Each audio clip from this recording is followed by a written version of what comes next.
பெரியவருக்கும் கர்த்தராகிய இயேசு கிறிஸ்துவின் நாமத்தினாலே என் அன்பின் வாழ்த்துக்களை அறிவித்து தருகிறேன். நம்பிக்கை நிமிடம் வாயிலாக மீண்டும் ஒரு விஷயம் உங்களை சந்திப்பதில் மிக்க மகிழ்ச்சி. இந்த நாளிலும் கர்த்தருடைய வார்த்தையை ஒன்றை வாசித்து உங்களுக்கு அதிலிருந்து சில வார்த்தைகளை என்ன கர்த்தர் பேச விரும்புகிறாரோ அதன்படி பேச விரும்புகிறேன். ஒரு விசை தலைகளை தாழ்த்தி ஜெபிக்கலாம். இரக்கங்களின் தகப்பனை நன்றியோடு நாங்கள் ஸ்தோத்தரிக்கிறோம். இந்த நாளிலும் நீர் எங்களோடு கூட பேசும். எங்கள் நம்பிக்கை நட்சத்திரம் நீர்தான். ஆண்டவரே, நீர் எங்கள் வாழ்க்கையிலே வெளிச்சமாக இருக்கிறீர். ஆண்டவரே, எங்கள் வாழ்விலே ஒளி வீசத்தக்க ஆண்டவரே ஆசீர்வாதமான பாத்திரங்களாய் நாங்கள் நடந்து கொள்ள, எங்களுக்கு வருகிற ஆசீர்வாதத்தை நாங்கள் போக்கடிக்கிறவர்களாய் காணப்படாதபடி சத்தியத்திற்கு நின்று சாட்சியாய் வாழ எங்களுக்கு உதவி செய்யும். துதிகன மகிமையெல்லாம் உமக்கு செலுத்தி இப்போ இரட்சகர் இயேசுவின் நாமத்தில் ஜெபிக்கிறோம். எங்கள் ஜெபங்களும் பரலோக பிதாவே, ஆமென். பிரியமானவர்களே, சங்கீதத்தின் புஸ்தகம் 27ஆம் அதிகாரம்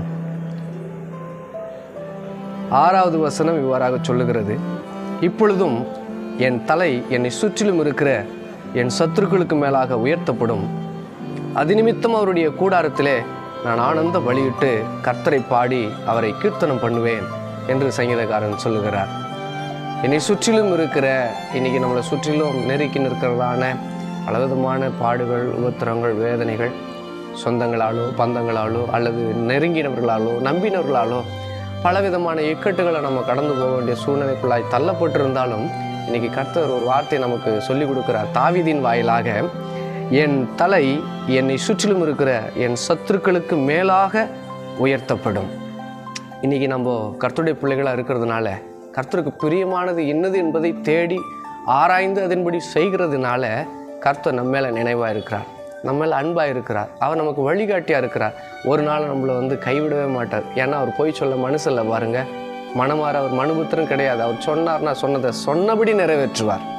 அவர் சொல்கிறார், ஒருவனுடைய வழிகள் கர்த்தருக்கு பிரியமாக இருந்தால் அவருடைய சத்துருக்களும் அவனோடு கூட சமாதானமாகும்படி செய்வாராம். இன்றைக்கி கர்த்தரை பற்றுகிற இந்த தெய்வீக பயமானது நம் நடுவில் இருக்கும்போது, கர்த்தருக்கே பிரியமானது இதுதான் என்று நாம் யோசித்து செய்ய துணியும் பொழுது நம்முடைய தலையை கர்த்தர் உயர்த்துகிறவராக இருக்கிறார். எல்லாத்துக்கும் மேலே உயர்த்துகிறவராக இருக்கிறாரு. அவனை நாமத்தை அறிந்திருக்கிறபடினால் உயர்ந்த அடைக்கலத்தில் வைப்போம் ஆண்டு சொல்லியிருக்கிறார் இல்லையா?